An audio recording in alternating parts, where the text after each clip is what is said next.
Palmeiras venceu o Botafogo com a contestada dobra de laterais funcionando e com o Abel fazendo mudanças que no momento não pareciam fazer sentido, mas que depois fizeram muito sentido.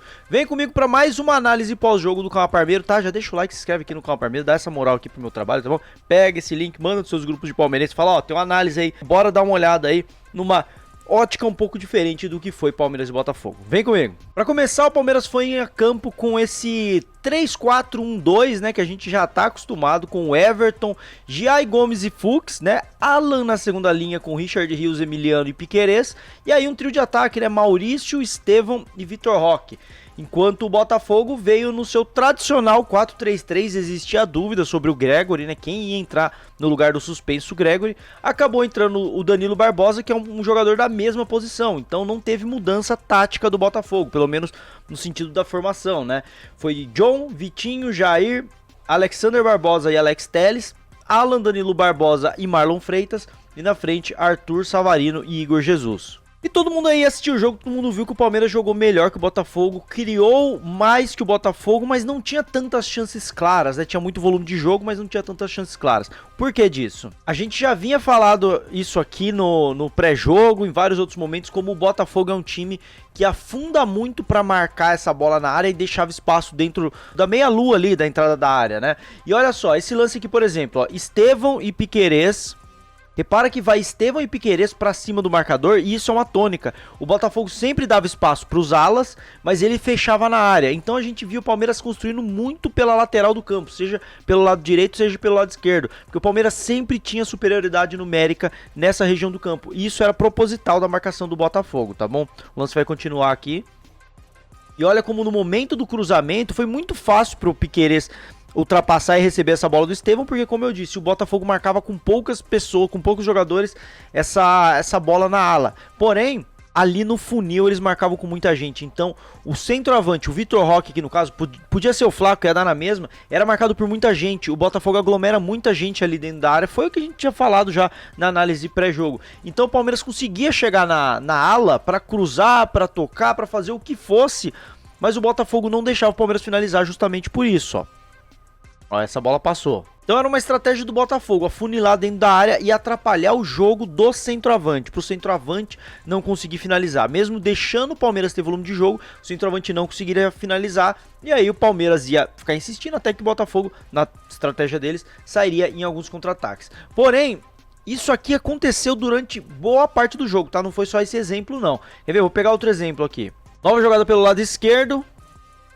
E aqui nesse momento você repara como tem muita gente marcando o centroavante, o Vitor Roque, e o Maurício que tá ali como segundo atacante. Você olha ali no funil, tem muito jogador do Botafogo. Então, o Vitor Roque não recebeu muita bola. Ele não ia receber mesmo. Estratégia do Botafogo, mesmo que a gente possa falar de outros jogos onde o Vitor Roque talvez não tenha se movimentado e não recebido bolas, não seria nesse jogo.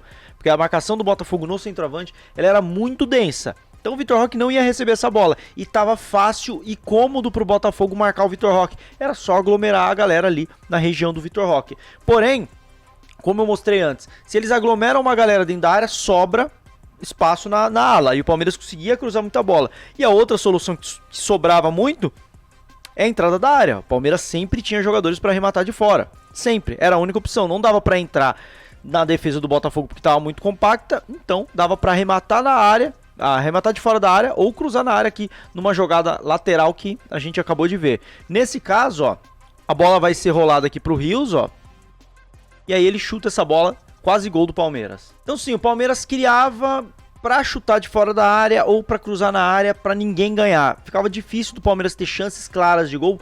Por isso, porque tava cômodo pra zaga do Botafogo aglomerar ali em cima do centroavante. Essa era a estratégia. Então a sensação que a gente tinha era o quê? O Palmeiras tava melhor, mas faltava alguma coisa para o Palmeiras criar uma grande chance de gol de fato. E foi aí que o Abel fez algumas mudanças que na hora pra gente não fez sentido. Primeiro saiu o Estevão e entrou o Luigi, ao mesmo tempo em que saiu o Vitor Roque e entrou o Paulinho. Então a gente teve uma troca na dupla de ataque. E isso foi muito relevante na mudança. Na hora a gente não entendeu o porquê dessa troca, ainda mais porque o Estevão estava bem. E a outra troca que mudou também a forma do Palmeiras jogar foi a saída do Alan, que também estava bem, para a entrada do Mike. E aí muita gente questionou, pô, o Abel tá ficando louco. Ele tirou o Estevão, que tava melhorando o jogo, pra botar o Luigi, que nem tinha minutagem. Vitor Roque por Paulinho, ok, mas pô, tirou o Alan que tava muito bem pra botar o Mike, não faz sentido. Faz todo sentido. Olhando agora pro jogo, faz todo sentido, porque ele não queria essas características, ele queria explorar as características que esses jogadores tinham. Então, ó, depois entrou também o Facundo Torres, eu vou até atualizar aqui, ó, no lugar do Maurício, entrou o Facundo Torres aqui. Eu não vou atualizar os outros, porque não vai fazer tanta diferença aqui. Mas o Palmeiras mudou a forma de atacar o Botafogo. O Palmeiras passou a ter uma dupla de ataque, mas não por dentro. Passou a ter um Luigi como ponta, o Paulinho como outro ponto. O Paulinho jogou como ponto pela direita. O Facundo fez essa ala por aqui, com o Piquerez fechando na linha de zaga. Então o Palmeiras parou com aquela saidinha de 3 no segundo tempo e jogou numa linha de 4 mesmo, com Giai, Gomes, Bruno Fux e Piquerez. Você tinha os dois volantes. E aqui você tinha o Mike exatamente fazendo uma dobra de laterais, que a gente tanto fala mal. E do outro lado o Facundo fazia a mesma coisa que o Mike. Era como se fosse também uma dobra de laterais, apesar do Facundo não ser lateral. Ele tinha a mesma função do Mike. Então o Palmeiras formava trios. O trio da esquerda, que era Piquerez, Facundo e Luigi. E o trio da direita, que era Giai, Mike e Paulinho, né? Podendo ter um pouquinho de associação aqui com o Richard Rios. Sem uma referência, o que aconteceu? O Botafogo ficou sem saber quem marcar. O Botafogo não tinha um jogador ali na área para marcar e fazer essa marcação totalmente confortável, que é o que estava acontecendo pro sistema defensivo do Botafogo. E aí chegamos no gol do Palmeiras. Ó, esse é o início da jogada.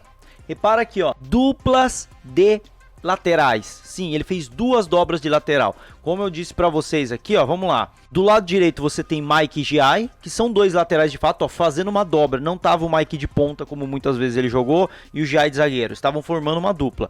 Você vê que o quinteto, ó, é formado pelos zagueiros e Facundo Torres. Do jeitinho que eu mostrei no campinho pra vocês. Então o Facundo Torres estava fazendo essa ala, esse segundo lateral, certo? E aí a gente tinha aqui, ó, o que era para ser uma linha de 6, não estava formada porque nesse momento o Bruno Fux estava aqui saindo para jogar, mas seria uma linha de 6. Uma linha de 6 que aí o Mike sai um pouquinho, o Facundo sai um pouquinho, volta a ser uma linha de 4. E aí vamos lá, o Bruno Fux vai tentar o passe e não vai conseguir. Primeiro ponto, nesse momento, olha o que o Richard Rios faz.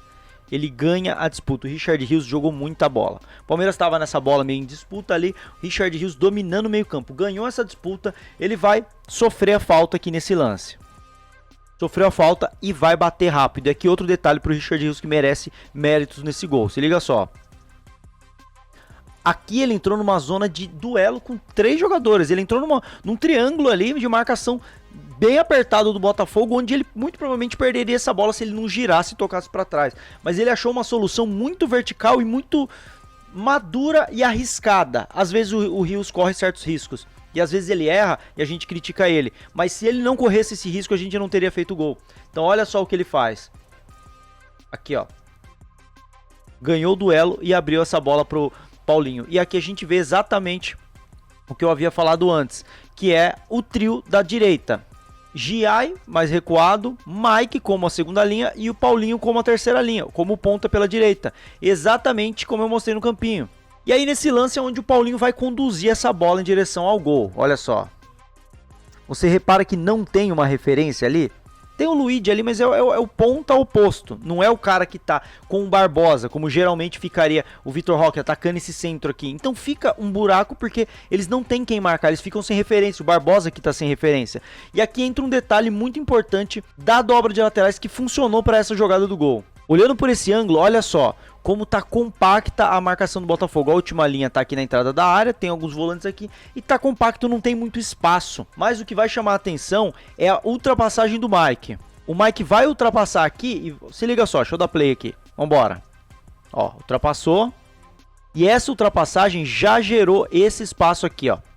Já gerou esse espaço. Por que tem esse espaço aqui? Porque no momento em que o Mike ultrapassa, vocês estão vendo aqui o Barbosa, esse aqui, ó, o Barbosa, ele precisou correr para cortar o passe no primeiro pau. Então ele corre para trás. O Cuiabano, que é o cara que tá marcando o Mike, ele também corre para trás. Com isso, as linhas elas fazem assim, ó. Essa compactação, ela deixa de ser compacta. Então a movimentação do Mike, como a dobra de lateral, fazendo essa ultrapassagem, parece simples. É simples, obviamente, mas isso abre um buraco no meio da área e é onde o Paulinho, com muita categoria, ele explora para fazer o gol. Olha só como ele é muito safo, dribla e caixa. Então, resumo da obra, a dobra de laterais ajudou sim. E aí quando eu falo que ajudou, não é que o Mike tem o maior mérito. A questão do Abel ter feito 2 dobras de laterais, entendam rapaziada, dobra de lateral não é você ter 2 laterais em campo. Porque às vezes o cara pode estar jogando como lateral, aliás, ele pode ser um lateral e pode estar jogando como ponta, então ele não está como lateral, como muitas vezes foi o Mike. Mas o Mike estava como um segundo lateral sim hoje. E o Facundo Torres também, só que ninguém fala, porque o Facundo Torres é um meia de origem, é um ponta de origem. Então vamos deixar um pouco esses termos, com todo respeito, burros. Ai, dobra de laterais. Vamos tentar entender quando é uma dobra de lateral, quando é um jogador jogando como ala, quando é uma função diferente. Às vezes a gente fica fomentando certos termos só porque a gente não gosta, porque a gente tem certa implicância e deixa de fomentar análises corretas e responsáveis de futebol. Eu, antes do jogo, e aqui já vai um papo pessoal aqui com vocês, eu defendi a dobra de laterais para esse jogo. Cara, eu fui esculachado. Porque parecia que eu queria o mal do Palmeiras. Quando na verdade fazia sentido a dobra de laterais porque eu conhecia o Botafogo. Eu tinha feito análise do Botafogo. E fazia sentido você ter uma dobra de laterais para você tirar essa referência. Para você atacar o fundo e até tocar uma bola para trás. Não seria o caso do que aconteceu. Seria uma bola recuada para trás onde o Botafogo marca mal. Fazia sentido a dobra de laterais. O Abel não foi com a dobra. Ele encontrou uma outra solução e o Palmeiras dominou muito o Botafogo durante o jogo todo, mas não conseguia encontrar esse espaço porque precisava dessa amplitude e arrastar o time do Botafogo para trás para criar esse espaço. E aí o Abel encontrou na dobra de laterais a solução para o Palmeiras vencer o jogo. É simples, a gente não precisa ficar de critiquinha com a dobra de laterais de uma maneira rasa, como se todas as vezes que o Abel fizesse a dobra de laterais não fizesse sentido. Depende do adversário. Pra gente analisar futebol, a gente tem que analisar o adversário. Pode ser que amanhã ele queira fazer a dobra de laterais num jogo que não faz sentido. Aí ele merece crítica. Então vamos ser um pouco mais responsável nessa análise de futebol. Eu trouxe aqui a explicação pra vocês. O Palmeiras venceu, sim, muito por o Abel ter tirado o Estevão e colocado o Luigi. O Luigi foi importante, tirando essa referência. O Paulinho também, muito por o Abel ter mudado a formação e ter feito esse 4-4-2 inglês, antigo, né, com 2 linhas de 4 e com 2 dobras de lateral, e muito pela qualidade individual dos jogadores. Então vamos aplaudir sim o que fez o Abel, o que fizeram os jogadores, e entender que ele entende de futebol mais que a gente, e que a gente pode só dar uma relaxada e parar de criticar a escalação antes de ver na prática se funcionou ou não. Contra o Inter Miami, foi mal, a gente criticou. Agora, quando surgiu a história do que poderia ser dobra de laterais contra o Botafogo, eu já vi gente criticando antes. Vocês são a mãe de Ná pra ver antes e já saber o que vai acontecer? Não, vocês não sabem o que vai acontecer. Eu também não sei, nem o Abel sabe. A gente espera o jogo e aí a gente avalia a estratégia. E aqui o Abel merece aplauso. Aqui a análise é responsável, tá bom? Gostou dessa análise? Deixa o like, se inscreve aqui no canal Parmeiro, tá bom? Pega esse vídeo e manda pros seus grupos de palmeirenses aí. E a gente se vê no próximo vídeo. Avante palestra!